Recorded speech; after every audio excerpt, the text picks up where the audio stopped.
Hello friends, welcome back to our channel Kora Kagaj UPSC. I'm Shivani. Firstly, congratulations to all MPSI 2025 achievers and heartiest congratulations for your bright future and your new journey. And thank you so much for your endless support and giving so much love to our channel Kora Kagaj UPSC. And जिनका जो selection नहीं हुआ है ना, तो आपको ना hope loose नहीं करनी है, ओके। क्योंकि इसे ना आज नहीं हुआ कल है, कंफर्म हो ही जाएगा। क्योंकि आपने वो कविता भी पढ़ी होगी कि लहरों से डरकर नौका पार नहीं होती और कोशिश करने वालों की कभी हार नहीं होती।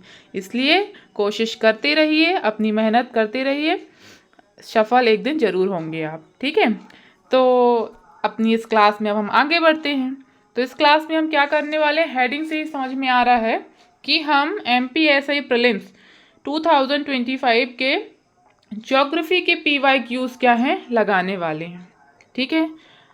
अब इस क्लास का क्या फ़ायदा होने वाला है, ठीक है। पहला तो ये कि आपको आइडिया होगा कि क्वेश्चन किस टाइप से आते हैं, है ना।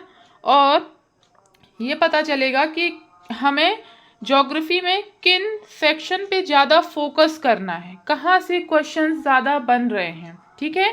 क्योंकि इस बार क्या हुआ है कि ESP ने ना फर्स्ट टाइम क्या किया एग्ज़ाम में कि इन्होंने ना सीधे सीधे NCERT से क्वेश्चंस उठाए हैं, ठीक है, 11th 12th की NCERT से। तो ये भी एक क्या है, एक न्यू पैटर्न देखने को मिला पेपर में हमें। तो इसके लिए क्या करना है हमें, अब ऐसा तो नहीं कि अब हम NCERT लेके बैठ जाएंगे, क्योंकि 11th की 2 है, 12th की 2 है, वो 4 NCERT हो गई, जो कि क्या हो जाएगा, बहुत वास्ट हो जाने वाला है। तो इसके लिए क्या है कि हम ना पेड बैच चला रहे हैं, जिसमें कि हम ना NCERT बेस्ड जो है ना नोट्स प्रोवाइड कर रहे हैं, जो कि आपके लिए ना इस एग्ज़ाम में ना एक ब्रह्मास्त्र के तौर पर वो काम आएंगे। तो ये नोट्स आपको कैसे मिलेंगे, तो ये नोट्स आपको मिलेंगे हमारे टेलीग्राम चैनल कोरा कागज UPSC में। तो वहाँ आपको इसकी सारी इन्फॉर्मेशन मिल जाएगी, ठीक है। तो वहाँ से आप इस ग्रुप को ज्वाइन कर सकते हैं, हमारे पेड बैच को, ठीक है। तो चलिए हम स्टार्ट करते हैं इस क्लास को। तो पहला क्वेश्चन देखते हैं, ठीक है। भारत में मैग्नीज के भंडार लगभग सभी भूवैज्ञानिक संरचनाओं में पाए जाते हैं, फिर भी वे मुख्य रूप से किस भूवैज्ञानिक प्रणाली से जुड़े हुए हैं। अब देखो जनरली ना इस टाइप के क्वेश्चन से बचते हैं हम, क्योंकि थोड़ा सा डिटेल्ड हो गया, क्योंकि हमको यहाँ पे सिस्टम पढ़ना है, चट्टानें पढ़नी है। तो अब क्या है कि इस टाइप के क्वेश्चन भी आ रहे हैं, ठीक है। तो हमको ऐसे क्वेश्चंस भी क्या है, इनमें भी कमांड लानी है, तभी तो हमारा सिलेक्शन होगा ना, जब हम सारे पर्सपेक्टिव से स्टडी करेंगे, ठीक है। तो ये जो आया है सीधे सीधे उठाया है ये क्वेश्चन हमारा कहाँ से, NCERT से, ठीक है। तो इसका राइट आंसर क्या है, धारवाड़ सिस्टम, ठीक है। जहाँ ये हमने ना सोर्स भी लगाया है आपको दिखाने के लिए, हमने मतलब क्या है ज्योग्राफी को समराइज किया है। इतना एफर्ट कोई शायद ही कोई करेगा कि हम सोर्स ढूंढ के लाए, हमने कहाँ से, बहुत मेहनत लगती है इस चीज़ में, ठीक है। तो आपको हम सीधे सीधे ये पका पकाया दे रहे हैं, ओके। तो यहाँ पे क्या है, राइट आंसर हो जाएगा हमारा धारवाड़ सिस्टम। यहाँ पे आप इसका सोर्स भी देख सकते हैं, ठीक है। तो आपको समझ में आ रहा होगा कि हमको अब किन पोर्शन को कवर करना है ज़्यादा। नेक्स्ट देखते हैं, नंदा देवी बायोस्फीयर रिजर्व भारत के किस राज्य में स्थित है। ये बहुत ही ईजी क्वेश्चन है, पता है हमें कि कहाँ है, उत्तराखंड। तो हमें यहाँ पे बायोस्फीयर रिजर्व हो गए, नेशनल पार्क हो गए, सेंचुरीज हो गई, इन वाले पोर्शन बुक को भी क्या है कवर करते चलना है, क्लियर। ये है। नेक्स्ट देखते हैं हम लोग, ये है, भारत में कोल कैपिटल ऑफ इंडिया किस राज्य को कहा जाता है। ये एकदम इजी क्वेश्चन है, आपको आप इसको इजीली एलिमिनेट कर सकते हैं। तो किसको कहा जाता है, झारखंड को, ठीक है। छत्तीसगढ़ भी आपको पता है, क्यों नहीं बोलेंगे, पश्चिम बंगाल भी और उड़ीसा भी। राइट आंसर क्या है, झारखंड है, क्लियर। नेक्स्ट देखते हैं, भारत में निम्नलिखित में से किस राज्य में कांटेदार वन नहीं पाए जाते हैं। बहुत इजी क्वेश्चन, इजीली आप इसको एलिमिनेट कर पाएंगे। कहाँ, वेस्ट बंगाल में, क्योंकि वहाँ का भाई जो वेदर है ना, वो हमारे कांटेदार वनों के लिए सूटेबल ही नहीं है। तो हाउ इज इट पॉसिबल कि वहाँ पे कांटेदार वन पाए जाएंगे। तो राइट आंसर क्या हो जाएगा, वेस्ट बंगाल हो जाएगा, क्लियर। आगे देखते हैं, भारत में किस प्रकार के रेत के टीले अर्धचंद्राकार होते हैं। अब जो इस टाइप के क्वेश्चन होते हैं ना, ये थोड़ा सा टफ हो जाते हैं। तो हमको ऐसे क्वेश्चन भी, हमें इस पोर्शन पे भी क्या है, कमांड बनानी है कि हमको जो भी स्थलाकृतियाँ बन रही हैं, शेप बन रहे हैं, ठीक है, तो उनको भी हम कवर करते चलेंगे। ये क्वेश्चन जो आए ना, सीधे सीधे वर्ड टू वर्ड कहाँ से आ रहा है, एनसीईआरटी, जो कि 11th की एनसीईआरटी से आया है। तो राइट आंसर क्या है इसका, वर्खांश। तो ये ना हमने अपने नोट्स में ना बहुत ही बेहतरीन तरीके से इन सारे पोर्शन को कवर किया है। पहले ही बताया एनसीईआरटी बेस्ड हैं ये हमारे क्वेश्चन, है ना, नोट्स, ठीक है। तो ये देखिए हमने साइड में दिया है आपको क्या, सोर्स।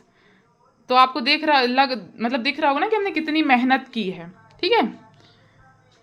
फिर नेक्स्ट, भारत के कोयला भंडार का 97% से अधिक भाग निम्नलिखित में से किन नदियों की घाटियों में केंद्रित है, सेंट्रलाइज्ड है।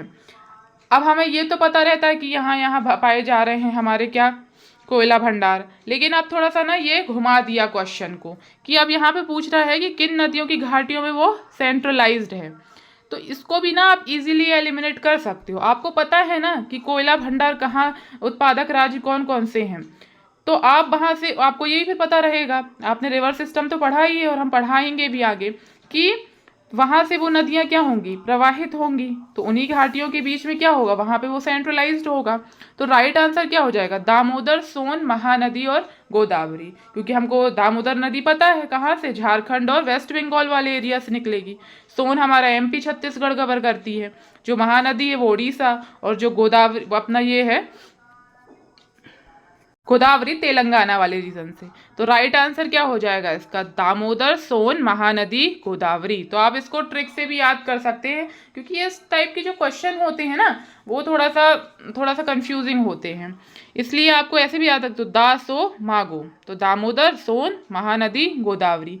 तो इस टाइप से भी क्वेश्चन आ रहे हैं, आपको देखने मिल रहा है। तो आप देख सकते हैं कि अब 2026 में एग्ज़ाम का लेवल क्या होने वाला है। तो आप इसको बेस बना के चलिए कि 2025 में ऐसे क्वेश्चन आए हैं ना, तो इससे थोड़ा अप ही जाएगा 2026। तो हम इंस्पेक्टर को कवर कर लेंगे तो हमसे वहाँ के क्वेश्चन भी बन जाएंगे। ओके, नेक्स्ट देखते हैं, जल परिवहन किस प्रकार के सामान के लिए सबसे उपयुक्त है। बहुत ईजी क्वेश्चन है ये, ठीक है। मतलब हम देखने को मिल रहा है कि हमें ट्रांसपोर्ट से भी क्वेश्चन देखने मिल रहे हैं, तो हमें इस वाले फैक्टर को भी क्या है, कवर करके चलना है। और बहुत इजी क्वेश्चन है, बन ही जाते हैं, ठीक है। अब यहाँ जल पूछा, वायु पूछ लेगा, ठीक है, तो इस टाइप से भी क्वेश्चन बन जाएंगे। नेक्स्ट देखते हैं, भारत का चेन्नई पोर्ट किस तरह का बंदरगाह है। ये क्वेश्चन ना आपके 12th की एनसीईआरटी से आया है। तो अब यहाँ से हमको पता चल रहा है कि भाई हमें बंदरगाह भी देखते चलना है, ठीक है। तो किस टाइप का है बंदरगाह ये, तो कृत्रिम, आर्टिफिशियल है ये हार्बर, ठीक है। अब नेक्स्ट क्वेश्चन देखते हैं, भारत में जाने माने तेल उत्पादक क्षेत्रों को देखते हुए निम्नलिखित में से कौन सा सेट मुख्य रूप से असम, उत्तर पूर्व में सही ढंग से संबंधित है।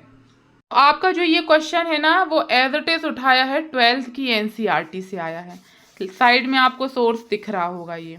तो राइट आंसर क्या हो जाएगा हमारा, डिगबोई, नाहरकाटिया, मोरन, यहाँ से लिया गया है। क्या भारत में, क्या क्वेश्चन है, भारत में जाने माने तेल उत्पादक क्षेत्रों को देखते हुए निम्नलिखित में से कौन सा सेट मुख्य रूप से असम, उत्तर पूर्व से सही ढंग से संबंधित है। तो असम के अंतर्गत ही ये आती हैं, असम, डिगबोई, नाहरकाटिया और ये मोरन। आप ना इन चीज़ों को थोड़ा मैप के थ्रू भी पढ़ते चलिएगा, तो ये ना क्या रहेगा, थोड़ा सा वो याद करने में ना चीज़ें इजी हो जाती हैं, क्योंकि ज्योग्राफी ना मैप बेस्ड है, ठीक है। तो थोड़ा सा मैप को भी आप उसमें भी कमांड बनाइए। नेक्स्ट क्वेश्चन देखते हैं हम, भारत का कौन सा क्षेत्र असुरक्षित समतल स्थलाकृति से प्रभावित होकर अपनी जलवायु प्राप्त करता है। बहुत इजी क्वेश्चन, बिल्कुल इजी है। तो क्या है, थार मरुस्थल। आप एक बार और इस क्वेश्चन को पढ़िएगा, आपको फिर इजी ही लगेगा ये क्वेश्चन, ठीक है।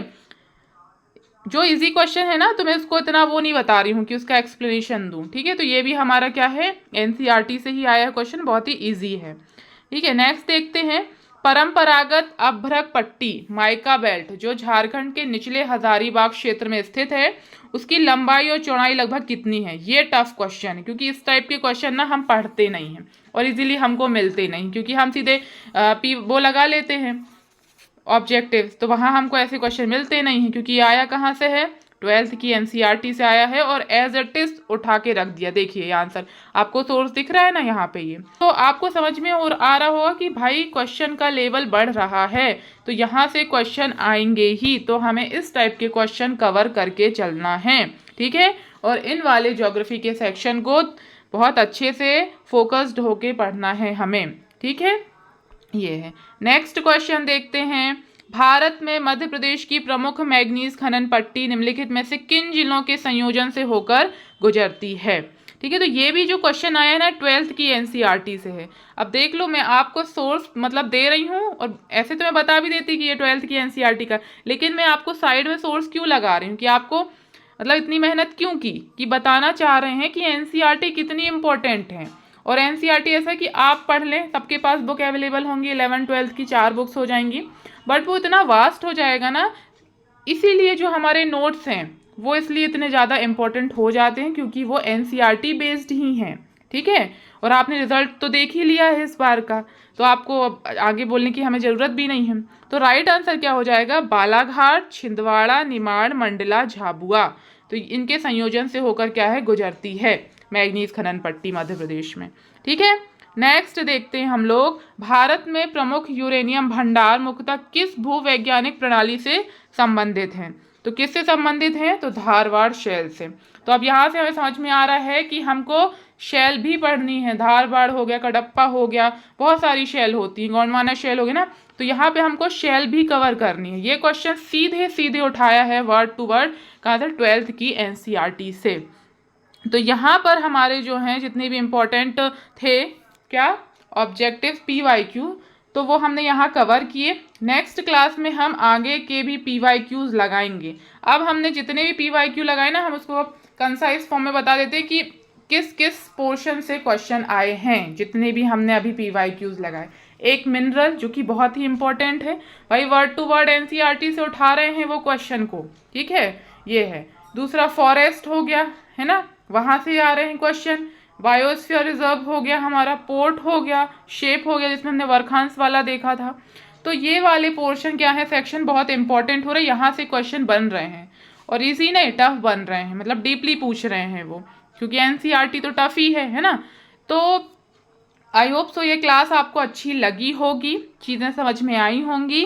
तो और इन्फॉर्मेशन के लिए आप हमारे कोरा कागज यूपीएससी टेलीग्राम चैनल को ज्वाइन कर लीजिए, ठीक है। तब तक पढ़ते रहिए, मुस्कुराते रहिए, stay tune. Thank you for watching.